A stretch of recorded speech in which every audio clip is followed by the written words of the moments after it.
I'm Michael Hitchborn, and you're watching the American Life League Report. The pill kills babies. Did I get your attention? Here, let me say it again. The birth control pill kills babies. Does that surprise you? Well, the medical community knew this 50 years ago, but by manipulating a few medical definitions, they hid the fact that the birth control pill and the IUD are abortifacients.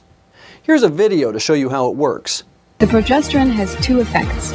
First, it thickens a woman's cervical mucus to impede the movement of sperm en route to the egg. Second, it dries up blood vessels along the uterine wall. So if a sperm still reaches the egg and fertilizes it, the embryo has nowhere to implant, but is lost in a woman's menses. Up until around the mid-60s, how pregnancy begins really wasn't something worth debating. It was solid science that conception occurred at fertilization. Even the US government knew it. They recognized that anything preventing implantation caused an abortion.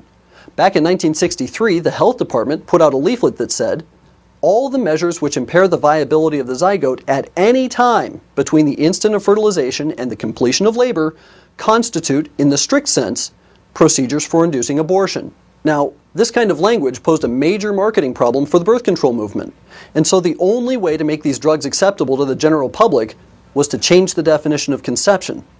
In 1965, the American College of Obstetricians and Gynecologists, or ACOG, totally changed the words used to define pregnancy. They changed the definition of conception from the union of egg and sperm to the implantation of a fertilized ovum. They changed pregnancy to the state from conception to birth. And if abortion is the disruption of a pregnancy, then drug companies have all the language they need in order to avoid labeling the birth control pill as abortifacient. So here's the bottom line.